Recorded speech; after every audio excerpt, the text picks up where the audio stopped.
All right, if everyone please head to your seats. We'll go ahead and get started.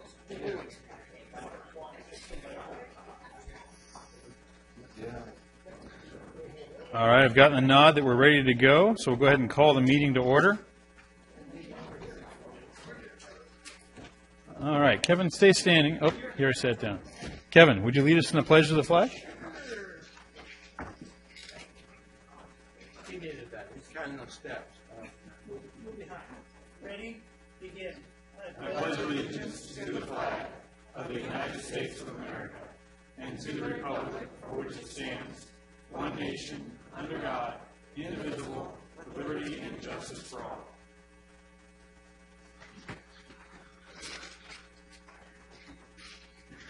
Very good. Now we'll go ahead and do the roll call. Bring it up on the iPads. While we're doing the roll call, one quick note. You'll see a speaker button up on the iPad. Don't use that one. So if you use that one, you'll get stuck in a spot and I won't be able to see it. So everybody go ahead and just hit yes on the iPad to register that you're here. Uh-oh.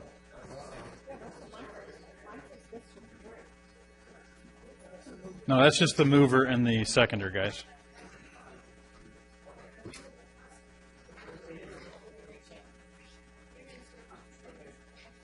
All right.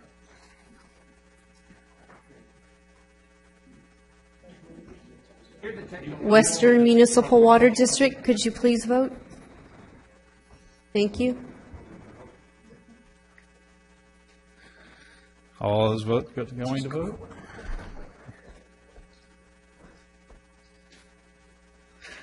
All right. And with that, we'll move into public comments. I do have one speaker slip from Arnold San Miguel from SCAG. Come on down.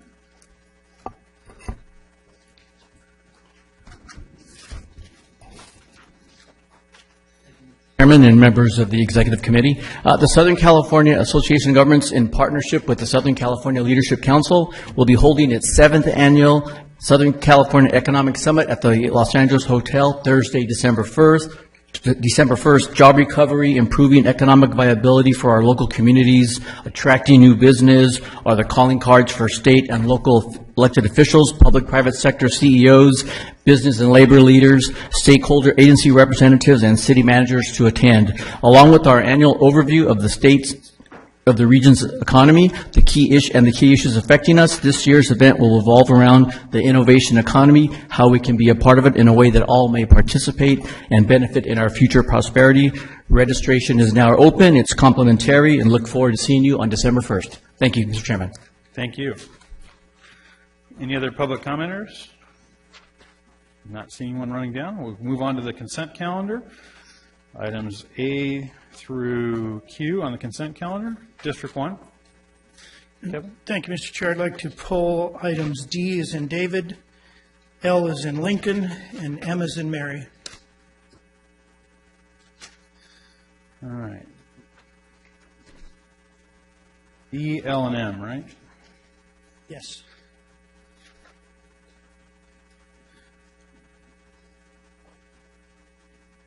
And with that, I'll take a motion on the balance, unless there's anyone else. Go ahead and use your iPads to vote, please.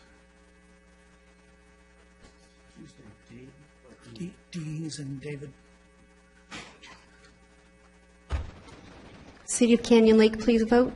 Thank you.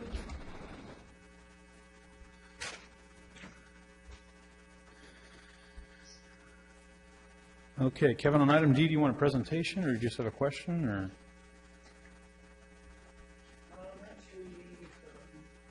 Okay, and the balance of the consent was moved 21 to 0. Yeah, D, L, and M. It's more or less comments, and then staff can respond. The community choice aggregation continues to factor in, near as I can tell, the unincorporated portions of Riverside County participating going forward, and that is currently not the case. It is very clear that WRCOG has chosen the path it is going to pursue, which I have no issues with. I would much rather, of course, like to see the county and the WRCOG on the same page, but that's not to be. What is disturbing is the propaganda that is now being carried out against the county of Riverside and the path it has chosen.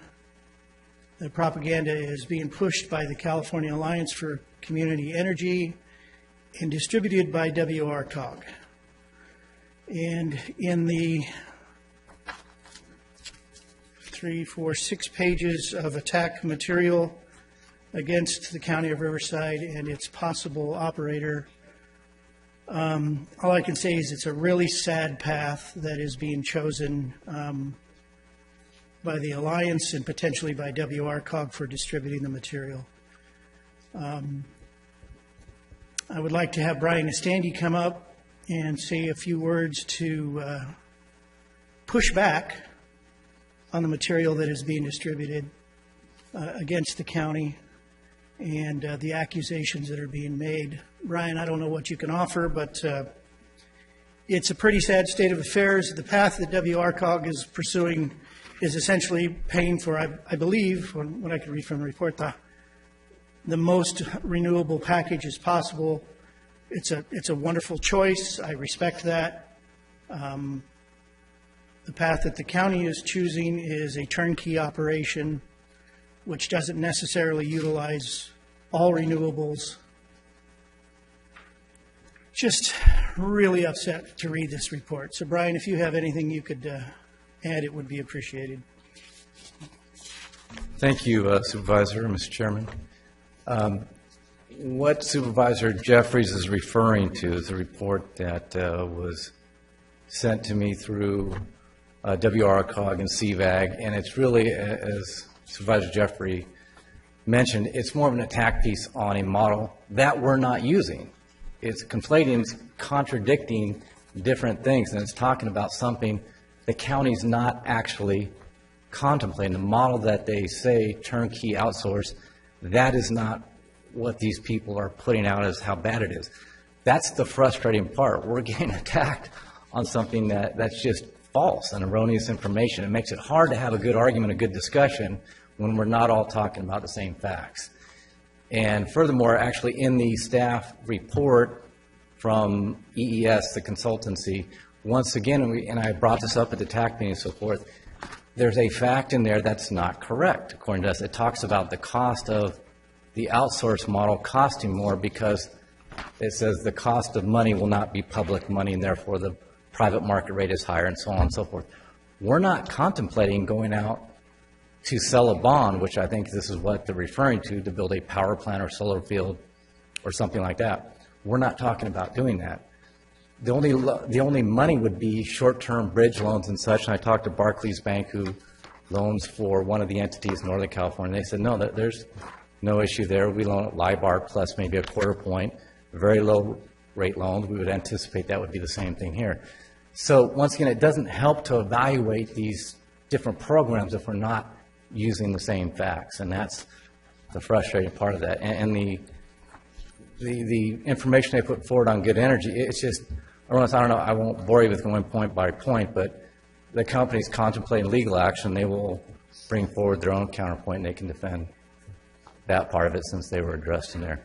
Supervisor, is there anything else you would like me to address? No, I just think it was important for us to say our piece as this material is disseminated attacking the county and good energy. I'm going to disqualify from future votes on this. This is creating a new JPA going forward, 15 to 20 employees, all on PERS. I just have to disqualify at this point. In fact, I'm not sure the county can participate going forward anyways because we're not going to be a partner in this with the city. So thank you. Thank you. Rick, you wanted to? Yeah. Thank you, Mr. Chair. Wanted to hit a couple points. The report on good energy, I think it was a blog post of some sort by the California Alliance by Community Energy. We have no idea who they are. That report was forwarded to both WRCOG and the county by CVAG. It was just something that CVAG, in the course of doing its due diligence, just came across, and they just sent it to us as basically a heads up that, hey, here's one one take on this particular firm. I think, I know that we responded by saying that's ridiculous. And as far as being distributed or disseminated, it never went anywhere beyond just the staff level that was intended. So I think it went to from CVAG to WRCOG and Sandbag, and I think we included Brian in on that just so he could become aware of it. So there's no support for that report. There's no dissemination of the report. It was just an FYI that was sent to us from CVAG. And then with regard to the issue of, where are we going from here, I think that as the Executive Committee understands, we do have direction to move ahead in looking at a CCA. The structure and governance remains to be determined, and that will ultimately be the choice of the Executive Committee as well as the comparable committees at SANDAG and CVAG. So there's a long ways to go from there.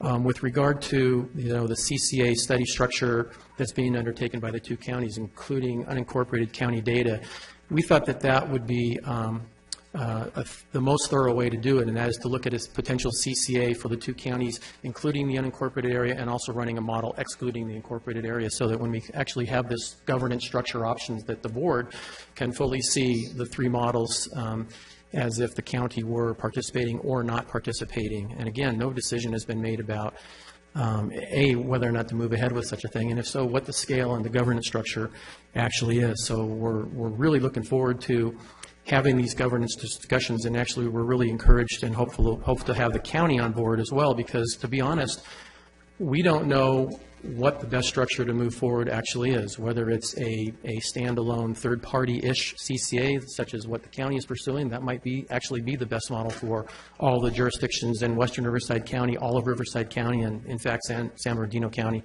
to follow as well. So we have no idea what we think the best option is going to be, but we want to do everything we can to put together a very comprehensive package of information for you when the time comes or in the future. Okay. Anyone else have any questions on this item? Just like to, Marion? just like to speak in support of what Supervisor Jeffrey said.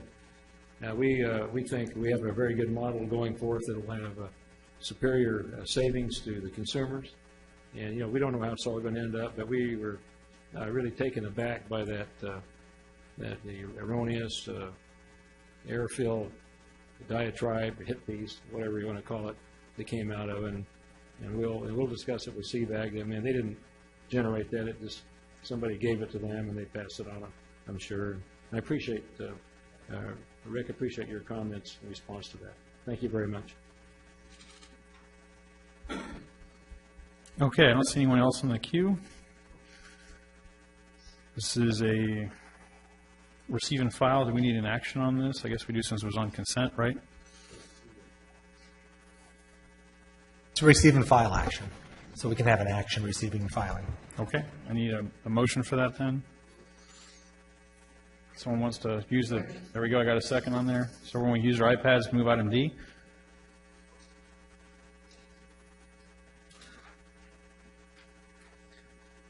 City of Calamasa, please vote. Thank you. City of Corona, please vote. District 5, please vote. Supervisor Ashley, please vote, sir. Thank you.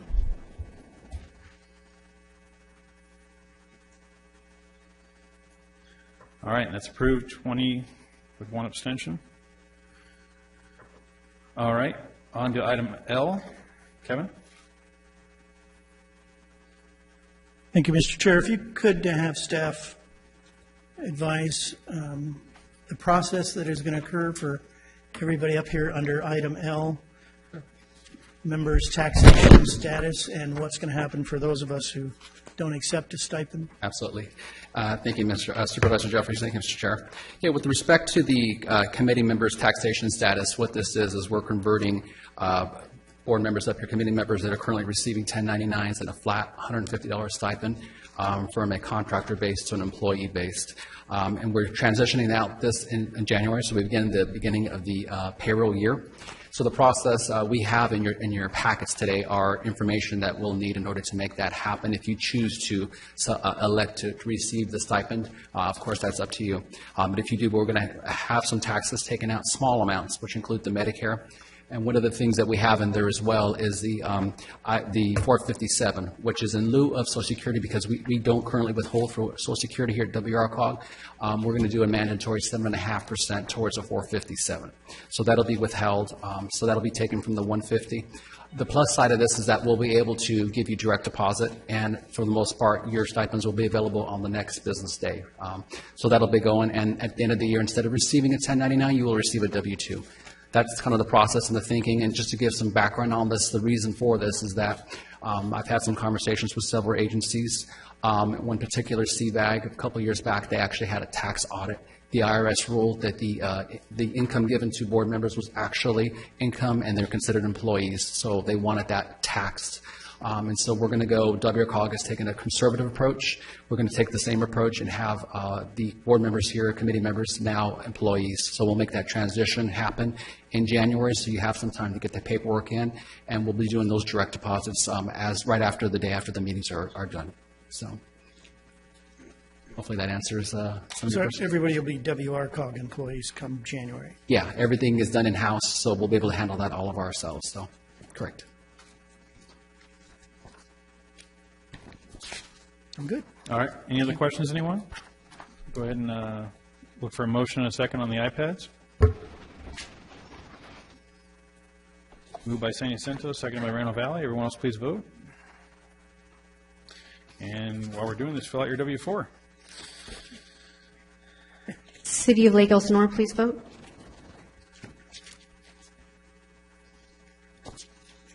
Thank you. All right, and that's approved 21-0. Move on to the last item. Kevin, item M. Okay. Are ballots on my mind? 17 measures. Just wanted to point out that for item M, Riverside County is attempting to renegotiate, is that a better term? Repurpose our grant. The goal would be to apply it towards homeless sheltering for unincorporated residents going forward. We look forward to the opportunity to work with cities on doing the same thing, should they elect to choose to participate in a homeless sheltering program and utilizing these revenues for that. And I think that was all I wanted to say at this point. Thank you, Supervisor. I have District 3 in the queue. Thank you, Mr. Chair. The funding that we're referring to for the county is the $160,000 roughly? Sure. And it's for the entire county, all 5 county districts? Yeah, thank you. Jennifer Ward, Director of Government Relations for WRCOG. Through the first round of the Beyond Framework Fund, the county as a member agency was allocated about $161,000. Since the start of round 1 of Beyond Framework Fund, the county approved $25,000 to go to a health project, so your balance is about $136,000. And yes, that is for the county as an entity or as a member agency. And with all due respect to my colleague, there was a brief discussion at a recent board meeting, Board of Supervisors meeting, about how the decision would be made as to how those funds would be spent. And I believe there was an understanding that the decision went to the executive office for some sort of decision on how to allocate those funds.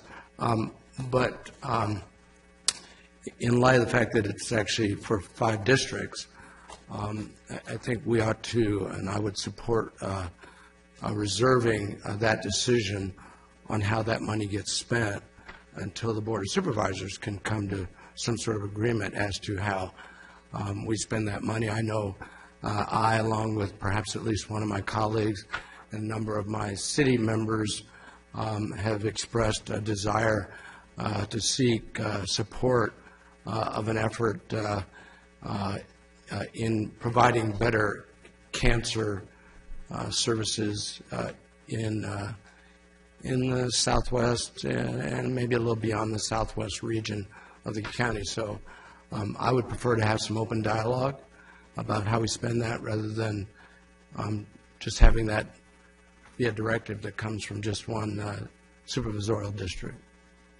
Certainly, it's up to the county, however process you want to take to determine the allocation or determine the use of those funds. And that's well within the county's ability as a member agency to repurpose or rediscuss what you want to use with those funds. My team is happy to assist your staff in fulfilling the necessary paperwork just to make sure we can make those adjustments within the program. So. Great. I look forward to having however that. you want to do it. I look forward to having that discussion about how we fairly divvy up those funds so that a number of different programs perhaps can be served and our constituents within our districts. Sure. Just let us know how we can be of assistance in putting the only thing we'd ask is to submit a new application just so that we have, a record of what the use will be. Like I said, we're happy to work with the county however you'd like to move forward. All right. So, any other questions? And just for the record, this idea didn't originate from the first district. It came from the executive office. So great. You don't need to get caught in our battles here, but it's not the first district's idea. So. Yeah, like I said, we're happy to assist however the use is. I just wanted to bring up the timing of the round one for all of the member agencies. We did put an end date on the use of the funds, I believe September, mid-year 2017. That was just a time frame we set for all of the Beyond projects. We're happy to be flexible if your jurisdiction, this applies to anyone, if your jurisdiction is feeling you need a little bit longer time to utilize your Beyond funding, that's, again, perfectly acceptable. Just let us know. We're happy to work through with your staff to work through that process. So same applies here. So you guys just let us know when that works out. Okay. On to item, we need to take a vote on that? Mr. Chair, I had pressed my button. Maybe it didn't. It's not coming up in the queue. Oh, now Temecula was in the queue. There you go. May I speak? Sure, please. Go right Thank you.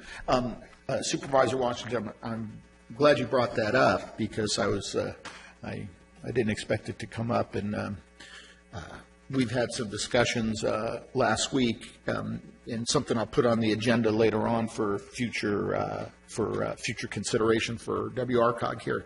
The cities of Lake Elsinore, Temecula, Menifee, and Murrieta have all gotten together and have created a cancer services task force, and together with those cities, some of the major players in the oncology medical field have also joined that task force, from Rades to American Cancer Association to Loma Linda.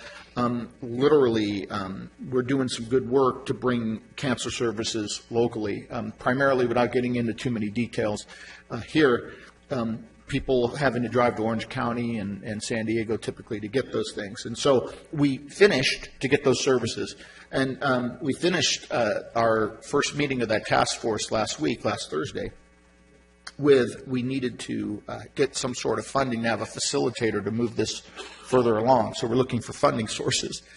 Hence, Mr. Washington brought up these Beyond funds, as well as the other cities that were there in attendance started thinking about, well, maybe our Beyond funds could be used for that. So if I heard you carefully, even though we applied and allocated our Beyond funds to be used for a certain purpose, you're okay if we reallocate them toward something else at this point in time? Sure. Like I said, the intent of this program was meant for all of the member agencies to benefit from these funding. So if, you submitted an application for one use and down the line it seems though that is not a great use anymore, or there's just other interests, we're happy to work with you. We are trying to keep the overall program moving forward and somewhat structured, but that being said, we want to be flexible, and we've had a couple member agencies who have repurposed the use of their funds because it just didn't make sense anymore. So yeah. Beautiful. And then, Mr. Chair, later on, when it's appropriate, I'll bring this up for a future agenda item. Thank you. Okay. And City of Riverside? Along those same lines and dovetailing with Supervisor Jeffrey's comments, from the city of Riverside perspective, the homeless issue is truly the number one issue on the hearts and minds of our residents. And I know that we've had some dialogue with neighboring cities that feel similar. And so I looked at WRCOG, and maybe items for future agenda would be a more appropriate time to mention this, but I think that we could use WRCOG as a regional problem solver, as our tagline states, and clearinghouse best practices. So looking at a way to support the members in addressing their homeless issue would be helpful through this process or otherwise. Okay. And TAC Chair? Gary? Did you press your button, Gary?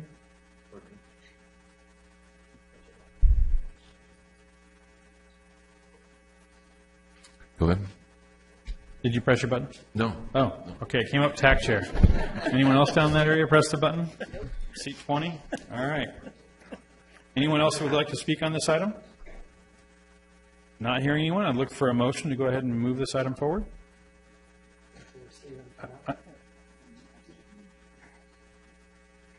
Yeah, but we've still been taking motions and voting on them. So, I'm trying. City of Canyon Lake, please vote. Thank you. Thank you, Mr. Chair. Thank you. All right, on to item 6A, Michael will be presenting on the PACE program activities update. Michael's wearing his I voted badge, so he must have voted by mail. Yes, I did. All right. Yeah. All right. Good afternoon, Mr. Chair and committee members. My name is Michael Wasgett, Program Manager for WRCOG. Today I'm going to be presenting a brief presentation on activities for WRCOG's PACE programs, which provide financing to residential and commercial property owners for energy efficient water conservation and renewable energy projects, and those financing is then added to the property owner's property tax bill for repayment. Before I begin, I need to make a verbal update to the staff report to accept the County of Colusa as an associate member of Western Riverside Council of Governments.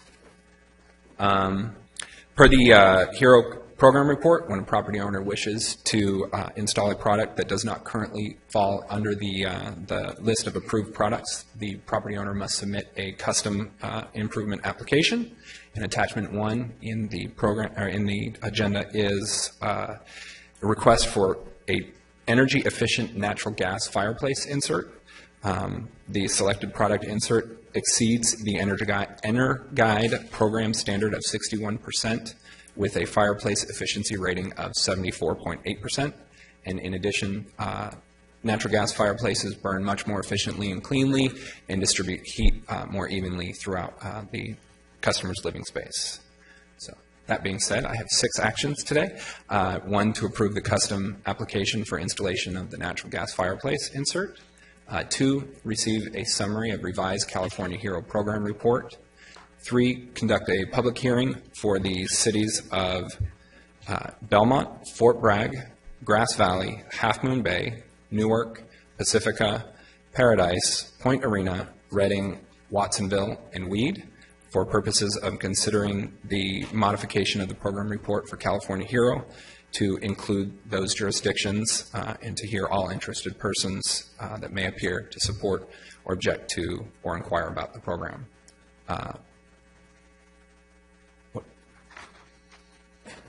Okay. 4, to adopt WRCOG Resolution Number 3716, a resolution of the Executive Committee of Western Riverside Council of Governments to expand the program area. To expand the program area for which contractual assessments may be offered. 5, to accept the Town of Hillsborough, the City of Wairika, and the County of Colusa as associate members of Western Riverside Council of Governments.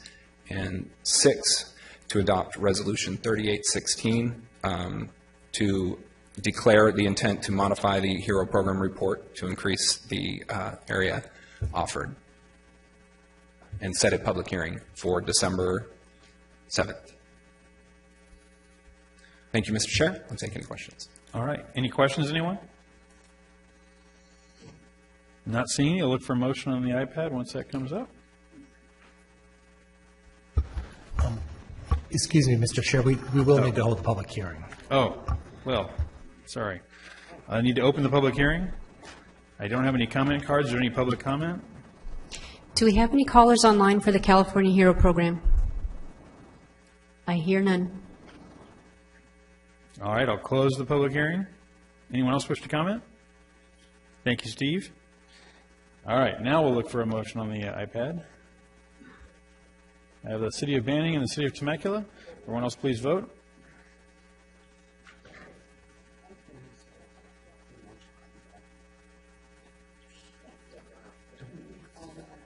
Just trying to help everybody move on. Yeah. All right, that moves 21-0. And we'll go on to the next item, 6B, Public Service Fellowship Update by Jennifer Ward.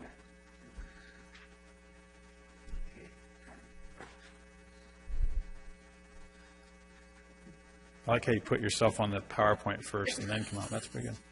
Thank you, Mr. Chair. Jennifer Ward, Director of Government Relations for the Western Riverside Council of Governments. I'm pleased today to bring you a quick update on the WRCOG Public Service Fellowship. So if you might all recall, this past July, WRCOG launched the first round of this fellowship, and the genesis for this program was just a lot of conversations we've had over the years with this committee, with our technical advisory committee, with the universities in Western Riverside County, recognizing that we do have somewhat of a brain drain that we experience here in Riverside County. A lot of our students graduating from local universities leave to find employment elsewhere. So to just do our own small part of addressing that issue, WRCOG partnered with UC Riverside and Cal Baptist University and modeled a fellowship largely on the style of the Executive Fellow Program, which is up in Sacramento. And we have placed 17 students who either recently graduated or are currently pursuing a master's degree within our member agencies. A lot of these fellows have been working within the city manager's office. A couple of them have been in other departments, but overall we've had great feedback from the managers on this program. We've had great feedback from the fellows. For example, one of the experiences we offered to the fellows was not only to obviously conduct your work within your own member agency, but also attend the League of California Cities Conference. And we'll be offering the same opportunity for the CSAC conference coming up. So without further ado, I want to introduce Bobby Frisch, who is one of our fellows who's been working within the city of Hemet since July of this year. And he's just going to give you a little bit of an update on his experience. I'll let him talk, and then afterwards I'd be happy to answer any questions on the program itself. All right. Good afternoon, Mr. Chair and Executive Committee. Like Jennifer said, my name is Bobby Frisch. I'm currently a Master of Business Administration student at California Baptist University, and I am a participant in the WRCOG Executive Fellowship.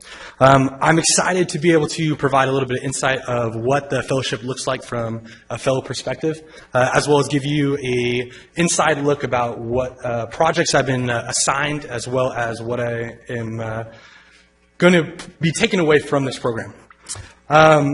For the past 5 months, I've been working alongside the city manager and the city council in the city of Hemet, where I've been utilized in the areas of economic development, social media outreach, community engagement, and most recently with event planning, as we prepare for our Veterans Day event and Christmas Day parade, where more than 15,000 people will come to our great city.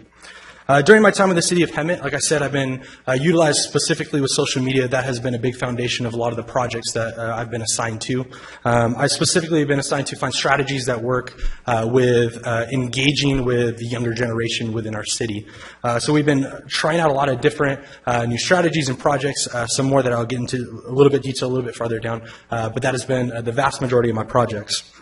Another assignment that I've been able to help coordinate with a small team has been the national campaign for Small Business Saturday, which will happen on November 26th. We've rebranded that to a local level of Shop Local, Shop Hemet to try and raise awareness for the importance of encouraging people to shop at the local homegrown businesses to support the economic vitality within our city.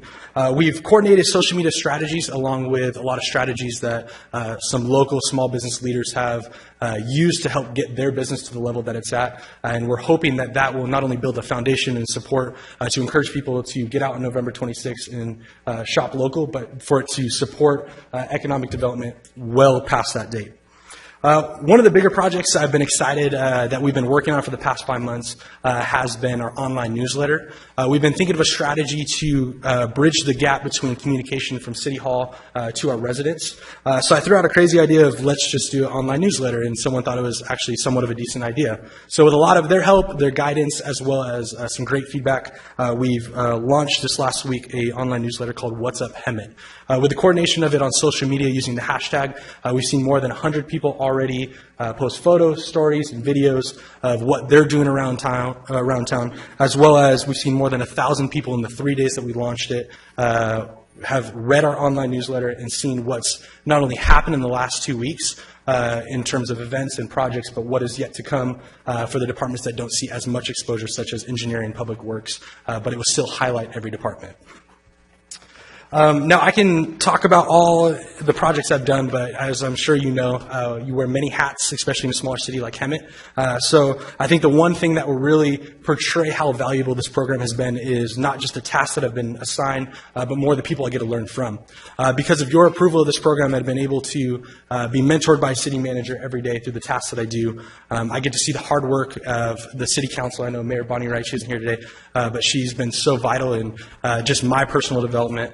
As well as the department directors, and seeing how selfless and how great of leaders that they've been. That has been the most invaluable asset that I've learned from this program. So because of your approval of that, I thank you. On behalf of not only myself, but the 20 other fellows, you've given us an opportunity to step into city government, get the real world exposure, not just education, where we think we know it all, but now we actually get to learn it. So I thank you for that, as you've given me a foundation to build off of where I know I'll be successful in a city government position for many years to come here in the Inland Empire. I can answer any questions if anyone would like. Any questions, anyone? Good job, and I think it's almost scary that we've given you this taste and you still want to come back for more. So it's been great. I've enjoyed it. So, good. Thank you. Thank you. Thank you, Mr. Chair. Bobby's just a great example of all the fellows who are doing outstanding jobs within our jurisdictions. We did have our first success story in that one fellow has left the program to actually accept a full-time offer within the city of Calamasa. So we are excited to hear about that. So hopefully we see more of that, but in that vein, we are going to be launching round 2 of the WRCOG Fellowship Program.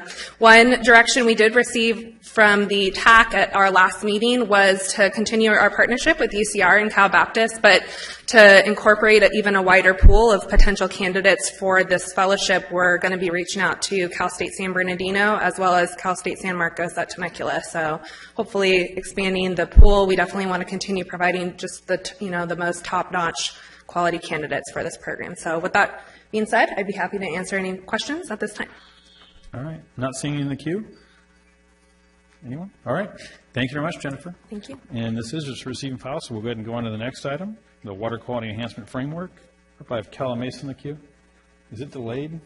Yeah, I'd like to add on to that a little bit. And the program does give people a chance to shine. As we've seen this young gentleman, I mean, his energy and everything would be great to have at our city too, but I forget her first name. It's Kelly. Great asset there. And, of course, she was picked up by Building Safety immediately because we saw what she was. So when we do get a chance, it's getting harder and harder for someone to get out there and show what they can do. So in that sense, it's really good. It bears fruit. Thanks. Great. All right. On to item C, Water Quality Enhancement Framework. Christopher. All right. Christopher Ray, Director of Transportation for WRCOG. This is a more formal presentation of an item that Supervisor Jeffries pulled at a previous meeting. So we wanted to give everyone a formal briefing on our water quality enhancement framework. I have to confess that we have yet to find a good title. So every time I give this presentation, I'm asking for someone to help me name this concept. Someone will probably say, just don't go there. So Yes, thank you. The issue is that there's a variety of agencies, boards, parties that regulate stormwater. Primarily, it's the regional water boards. They set up what are called MS4 permits. These regulations flow down to cities and private developers. There are some new permit requirements which are flowing from EPA to the water boards that are imposing new requirements on cities and private development. And so we first heard about this a couple of years ago, and so we convened a study using SCAG's funding to look at this issue, and we determined that there was a significant problem. And in fact, in some instances, we selected an area of the southwest Riverside County, including Wildomar, Murrieta, Temecula, and the unincorporated county, and we discovered that the new permit requirements, in fact, substantially increased project costs, in some cases made projects infeasible. And in particular, if you were building on a smaller lot or an infill project, it was very problematic for you. So we decided, or WRCOG, in conjunction with Riverside County Flood Control, the BIA, members of the Water Board, wanted to see how we could possibly address this as a region. So we convened a working group that's composed of these agencies, and the purpose of the working group is to further explore this concept of what's called alternative compliance. And I can't stress this enough, but I'll say this is a voluntary program. And so the idea of alternative compliance is that every project does not have to meet its stormwater requirements on its site. This is an established technique that has been used throughout the eastern United States. It is not particularly advanced in California, but the idea is simply this, is that if you have a project, you have to meet your permit requirements. Historically, you've met them on site. If you are unable to do that or find it cost effective to go off-site, you simply you participate in a regional facility. So an example, there's a very large regional project in Chino in Ontario called the Mill Creek Wetlands. That's a regional project. City of San Diego and County of San Diego is looking at this kind of program. Orange County is looking at this kind of program as well. So one of the questions you'd ask is, well, we're not the stormwater guys, or people. You're absolutely right. We don't have a stormwater permit. We are looking at this because a number of agencies have asked us to. They've said this is a high priority item. As I said, we have two people from flood control here that can be happy to talk about it as well. They've asked us for our assistance. So at this point, all we're simply doing is facilitating a study. We're seeing if this approach is worthwhile, if it's beneficial. We would say that when we've looked at other programs around the country, regional agencies such as WRCOG are often involved, but not always. And so one of the questions we wanted to share with you is if a program were to be set up, and at this point we're not even committed to a program. We don't even know if a program would work. Whoever's administering the program, which could be a variety of entities, could be WRCOG, could be someone else, their role could simply be to set up a program, and then the program's administered by the agencies who are involved. They could be the program administrator. They could do issuing and tracking credit. So one way to think about these programs is really they're cap and trade for stormwater. You set a limit. I confess it's Rand and Lane came up with that, but I think it's an accurate description. So you would have credits. So a city builds a large regional facility. They then have credits. Those are credits that developers can use. You can track credits. And in some of these programs, you even have credit trading. So whoever runs this program, we want to be very clear. They would not have land use authority. Land use authority resides with the cities. They would not be a permittee because permits reside with flood control in the local cities. They would not be building anything. They would not be owning or maintaining anything. So here's a number of issues to resolve. Funding, liability. Our region is actually covered by 3 water boards. Primarily it's the Santa Ana and the Santa Margarita Water Board. There's a small portion of Banning, I'm sorry, Ms. Franklin, which is in a 3rd water board. The scale of the program or even the governance. And these are all significant issues we'll be spending the next 2 years talking about. And what I want to, and I can't stress the word voluntary enough, is that any type of alternative compliance program has to have an opt-out component. First of all, at the project level, every project has the ability to meet their stormwater requirements on site. So let's say you have a large project, a large specific plan. Oftentimes, meeting their stormwater requirements are relatively easy compared to a small site. So oftentimes, they don't participate in alternative compliance because they don't need to. They're able to do it through the existing mechanisms. Every kind of alternative compliance program, also the jurisdiction can opt out. So for example, if you look at San Diego County, the path they have gone is to not have a regional program. What's happened is the county has set up their own program for their jurisdiction. The city has is setting up their own program, and a couple of the larger cities have. They don't have a regional program, they have their own program. So thinking ahead, we could, as we look into a regional program, we could determine that a regional program doesn't work, but the county could choose to set their own, the city of Riverside or any of the cities could choose to set up their own program. What I would say, though, is that one of the challenges we've noticed is that if you're going to do trading or you're going to do off-site facilities, oftentimes they have to all be part of one program. So if we had 3 or 4 different programs throughout the region, it may be difficult to share credits or share facilities. That's something we can look into. But I just wanted to point out that the way that these programs have evolved across both in the state and across the region is any number of ways. Sometimes there's a large regional program. Sometimes there's entities setting up their own program. That could be an option as well. Frankly, we've not gotten to that point to make a recommendation. So to skip ahead, we're going to keep working with our working group. Our working group meets monthly. I would encourage any of you, if you would like your city, I can tell you who from your city staff is coming to our working group. We are adding people all the time to our working group. We're going to keep working with flood control on a regular basis. We're going to spend about the next year fleshing out a program. We'll bring a proposal to you. We're going to know exactly how much a program costs, who's going to run it, how the program's going to work. We're going to bring that to you if we choose to set up a program. We're going to talk about legal, financial, programmatic issues, and it's probably about a year and a half to 2 years before anything gets implemented. With that, Mr. Chairman, if I could ask maybe one of our members of flood control might want to come up and say a few words as our partners in this effort. They're deciding who that is. So.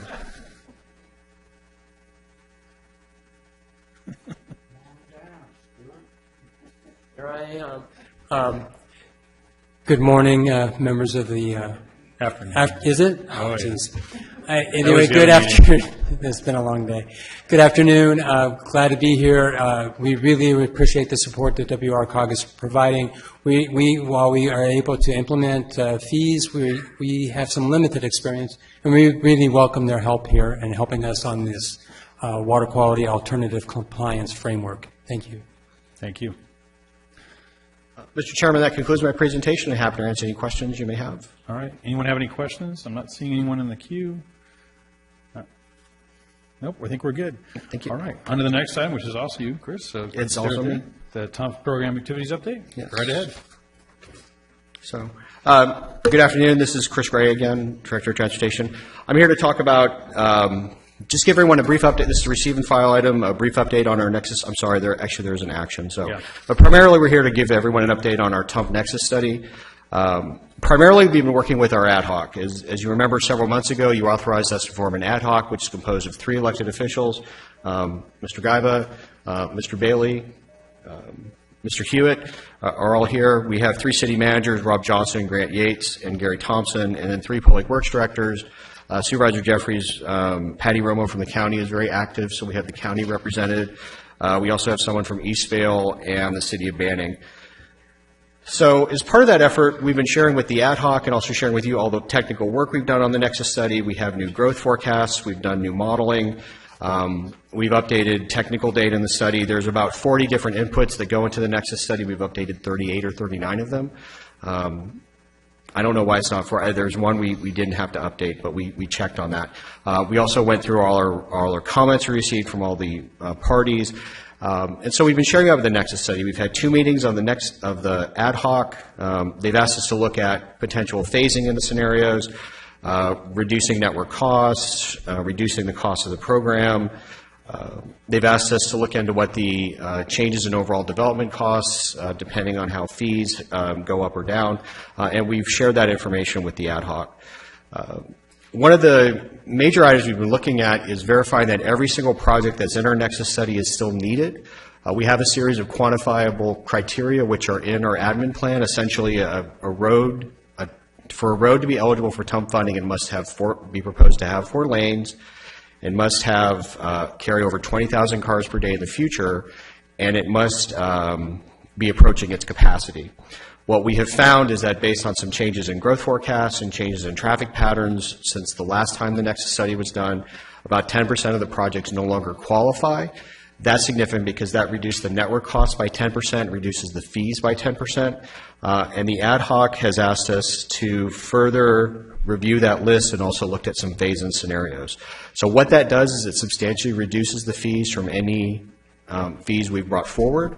So it's a benefit, so we get all the projects we want. We're not including unnecessary projects, and we're able to move forward. So what I wanted to share with you is some information that's come out of our fee study. As many of you know, we did a development impact fee comparison. The study is nearly complete. We have a draft of the report that we'll bring forward in the next couple of months. We want to give you some updated information on a couple of key items.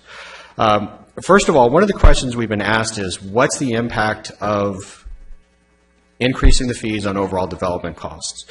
So our consultant went through and identified essentially a series of development prototypes. What are the costs? So for example, the first item is that on an average, the average house in Riverside County sells for about $400,000 to $450,000. Obviously, in some cities it's a lot more, some cities it's less. Well, to build that house costs them on average about half of that. So it takes $200,000 to $250,000 to buy a house. There's other costs. You have to pay for land, you have to pay for profit. And fees on average are about 10% of the total cost of a house. So TUMF as a percentage of that is about 2%. And if we have a 10% TUMF increase, which is about where our current Nexus study is, the increase in total costs of that project is about 2%. What we find is that the effect of a TUMF increase that we've identified gives us increases that are 0.2 or 0.1%, except for the retail use. So our ad hoc has asked us to look further into how we may mitigate that, either through phasing or making some adjustments in the retail fee. So we just wanted to show you preliminarily some information we have on development costs and how the impact of fees on those development costs. And then we've shared this information with NAOP, some members that we've interacted with before in the BIA. We're getting some comments from them. And we'll be sharing this information with them again at a couple of stakeholder workshops we have later this month. So we've also been as part of our consultant, we've asked them to look into, for example, how have fees changed over time in comparison with other costs. So for example, this is just the CPI. So essentially the green line you see on your screen is the CPI, the dashed lines are the different fees, and what we found is that over time, costs of other things have gone up. TUMF costs at one point were increasing faster than the rate of inflation. Now they've leveled off. But what's interesting is that over time, we've historically done a fairly good job of keeping pace with the CCI. The CCI is the construction cost index, is how much it costs to build a road. And since we have not had a fee increase in the last 9 years, the lines have diverged. But this is, frankly, something we knew already. And then on a final item, I want to let everyone know that we've been asked by a number of our city managers to look at TUMF, how TUMF works, how TUMF operates. And the idea is that this is not just the Nexus study, this is the whole program, how the TUMF program. And so we've been asked to look at how we reimburse agencies for their expenses, how we do outreach on the TUMF program, how the TUMF zones work, how projects are programmed. So our suggestion to our city managers who first brought this up was that we should finish with our Nexus study, but also create a framework moving forward so we can have more expansive discussions on the future of the TUMF. And so we've asked the members of our ad hoc committee if they're willing to serve in that role next year, and they have all, I think they've all by and large said they're willing to do that. So we wanted to let everyone know that we've asked our ad hoc to remain in place after we finish deliberations on the Nexus study, to allow us to have this framework to discuss how TUMF may evolve over time. So, Mr. Chairman, we do have one action item. We have a reimbursement agreement for the City of Temecula for the SR 79 I-15 South Overcrossing Interchange. The total project amount funded by TUMF is a little over $10 million, and that is require board approval. And with that, I am happy to answer any questions. Very good. Anyone have any questions? So is the only action requested is the reimbursement to the City of Temecula? Correct. I have Temecula in the queue. Go ahead, Mike. Mr. Chair, I just wanted to make myself available to any of the members if they had any specific questions regarding that improvement, and I appreciate everybody's support. It's a very important improvement. All right. Anyone else have any questions? Move approval. Go ahead and use the iPad. Do I make a motion in a second? Yeah, I got District 5 Merrill Valley. Everyone else, please use your iPad to vote. City of Canyon Lake, please vote.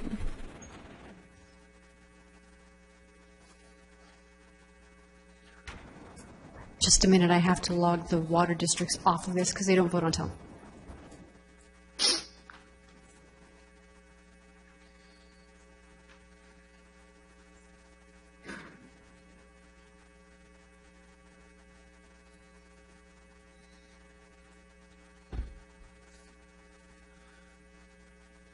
I think we're good, Chris. All right, thank you. Yep.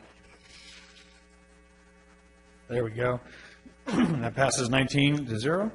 With that, we will move on to item E, which is an update from Erin Sassy, who's not here, but I do have a quick update from her. They have hired a new executive director, Carolyn Coleman, from the National League of Cities, and she'll be at the next division meeting come Monday in Cathedral City. So if you want to meet her, she'll be there in Cathedral City for the League of Cities. With that, we'll move on to item 7, a report from the WRCOG Technical Advisory Chair, Gary Norquist. Good afternoon, Chair. Thank you for that introduction. And yes, the TAC did meet on October 20th. We held our meeting. There's no reportable information outside of what Jennifer reported earlier about recommendations for Cal State San Bernardino and Cal State San Marcos to participate in the fellowship program. And it was a good meeting. It was right at the time of the California Great Shake when we had the earthquake test, and Everyone get under the table? We all passed. All right. So, and our next meeting will be held on November 17th. That concludes my report. Thank you. Very good. All right. From committee representations, SCAG. Debbie, you had something? Thank you, Mr. Chair. A couple of things that I wanted to share from the Community, Economic, and Housing Committee. We had a presentation in regards to Claremont. The City of Claremont has a project where it's called Locally Grown Power Initiatives, and they talked about how they are hiring within the city people that actually make solar panels, and then they sell it as part of their solar and power program. And they were saying that this was a good way to not only provide jobs, reduce energy costs, and provide sales tax to their city. So it was a very quick presentation, and I will share more with staff to see if that's something we might want to share here a little bit more about. We also had a presentation in regards to best cities for successful aging, and they talked about how 1 in 5 people in the population are over the age, well, they called us seniors, and then we try to confirm what a senior meant. So we went round and round on what that age group was, but they talked about having mayors sign a pledge saying that cities are going to be looking for ways to be better cities for seniors to age in, because they're finding that people want to age in place. People do not want to move as they get older, and so that might be something else that we might want to have a presentation about, because this is a nationwide program. And then the third thing, and I think everybody has a copy of, they gave us a copy of the overview from the Housing Challenge, so everybody should have that. And there will be more information that will be coming from that also. But that was it. Thank you. Very good. All right. As far as AQMD, we're still working on our update to our AQMP. There was a couple new chapters that came out. If anyone's interested in that, please give me a call. Or then the other thing that's coming forward is with the second revision, they're actually having a few more community meetings. So I believe one is in Riverside this week and then coming up. But so if you have any interest in the AQMP, that is out there going on right now, the Air Quality Mitigation Plan for AQMD. All right. With that, CalCog. Brian, did you have anything to report?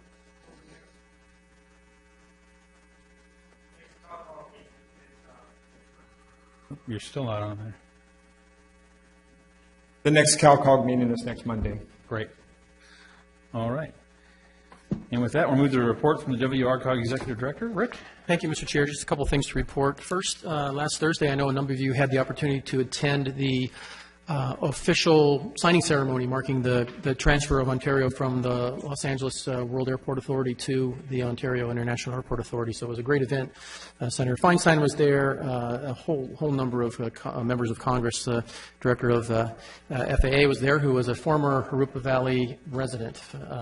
So it was great to see. So I know that the Airport Authority was also very appreciative of WRCOG coming out early on in this process, supporting it. So it was a true regional effort, and I think the extent of the regional support for this airport was made very clear by a number of the folks that were providing comments. And I didn't know if any of the other members that attended the ceremony wanted to chime in on that. No? Not seeing it. Seeing none, we'll move on. Also, just wanted to once again mention that our regional streetlight demonstration area is up and running in the city of Hemet. These are unretouched photos, and I guarantee you, if you take one of these 4 tours that we've scheduled, or if you cannot take one of the 4 and you need to go on a tour, hold that slide there for a second. You'll really be amazed. I never thought that a tour of streetlights at night would be this exciting, but I got to tell you, the WRCOG staff took a dry run last Monday night, and we had a great time. And just so one of the really good ideas that Tyler of our staff had was, let's bring color wheels along so you can take a look on the left. Folks standing there in the light with color wheels, and you have no idea what those colors are, but if you get under an LED light in the demonstration area, you can see how these colors come to life. So that and much, much more as you move ahead on these tours. Next Jennifer slide. looks like she's prepared for snow. Yeah, she was very cold in that. It was cold, but it wasn't that cold out there that night. The tours are scheduled for starting this Thursday, the 10th, then November 14th, the 29th, and the 7th. I do know that we do have commitments from, I believe, 9 of our jurisdictions who are participating in the streetlight program to attend. But we'll be making phone calls during the next few days to make sure we can get representatives from all the cities. And we really think it would be important if we could get a few of our elected officials from each of the jurisdictions to attend, city staff and public safety personnel to give us your impressions of this. And when this is all said and done, there are also QR codes on each of the streetlights, so you can actually scan the streetlights. You can take a real quick survey. Do you like this light? Do you not like this light? So on and so forth. And we're hoping that the results of the surveys from the residents and the city and county staff will be used to inform the decision on what kind of lighting that can be installed as we move ahead with the program. So that concludes my comments. Very good. All right. Mike, hit your button. Now's the time. Future agenda items? Thank you, Mr. Chair. As I mentioned earlier, cities of Lake Elsinore, Menifee, Murrieta, Temecula are forming a cancer needs task force. If we can get something on a future agenda, looking for WRCOG's participation. Also, perhaps we can have members of the task force show up and give WRCOG an overview of what we're up to and why. Rather than give you a quick spiel now, I think you guys will find it all very fascinating. Thank you, Mr. Chair. Very good. I see Riverside in the queue. Once again, just looking for a regional perspective in terms of this homelessness issue that we're facing, and thanks to WRCOG and Jennifer Ward coming out October 11th. I don't know if you stayed the full 10 and a half hours that we had a state of homelessness. Again, the meeting on Tuesday, October 11th went for over 10 hours, and it was all on this issue, complex, intractable issue. So we're looking for, I'm looking for potentially a response after the county. I know, Rick, I think the county is doing their task force report in January. So I think timing is critical, here, that maybe we could bring the county here to give us, a report after that, or a summary of what they are, what the task force recommendations are, so that we could respond, or WRCOG could then look at a response to that and how they could provide added value as a regional perspective in this discussion. That's what I'm looking for, and whether it's an inventory, for our member agencies, or a clearinghouse for best practices, or a go-to person on staff that we could look to towards asking the right questions and coordinating and collaborating. That's the bottom line. And again, thanks WRCOG for coming to that and being a part of Riverside's long and diverse discussion there. All right, very good. Debbie, do you have something? Yes, Chairman. To that same topic, I know that there's the Riverside County Continuum of Care, and they have been meeting, I believe, every other month. And what I'm finding, I've been to a couple of the meetings, it is so complex that it's confusing trying to even get through the meetings. But maybe, I know Jill came here once, maybe they can do a little more expanding on their reporting and helping us to understand what exactly they are actually doing and how that's impacting all of our cities, because I do believe it is a problem throughout the county. I think your phone's ringing. I think that's mine. Whatever. All right, anyone else? All right, any general announcements? Okay. Moreno Valley? Oh, yeah, just a couple quick things. WRCOG, I had a small catastrophe on my hands, and I ran to the team, and I just want to share with you, there is no task too small that WRCOG will not do to help your fellow jurisdictions. So I want to thank them publicly. They did a wonderful job of that. I won't tell you what the task was, but they helped me, and that was great. The other thing is, if you have not attended, and Arnold, there's not one more date left for, was it Lucy Jones, right, the earthquake? Yep. So if you haven't attended one of those, they're excellent, they're terrific. But even better was that checkoff. And then there's also, coming up, going to have some workshops and stuff. So you might want to get some information out to the members. I was there, I know. Was that? In Coachella. So. November 9th. So you guys are going to have another one of those events. You're going to be putting together workshops and stuff, is what I understand. So I just wanted to share that. It was excellent. Brought that back to my house too. So I think that's enough. All right, City of Norco. Kevin? Yes, I know we're small but mighty. Yeah, I know most of you are probably having Veterans Day ceremonies, but we're having one this Friday at our memorial. But more than that, I'd like to invite you to our December 7th. It's the 75th anniversary, and I don't think people know that at our Navy base for 10 years, we hold the largest Pearl Harbor ceremony on the West Coast. We started out with about 20 Pearl Harbor survivors. We're now down to 3. But 10 a.m., we have flyovers, we have entertainment, and we really try to do everything we can so that people don't forget what happened on that day. Thank you very much, Mr. Chair. Thank you. San Jacinto. I just wanted to say good luck to all of those who are up for re-election. We know that there are several people here who are up for re-election, so good luck for that, and happy Thanksgiving. All right. And happy Veterans Day. Okay. And that looks like that's it for general announcements. We'll go into closed sessions. Steve? Yes, we do have a closed session on the agenda.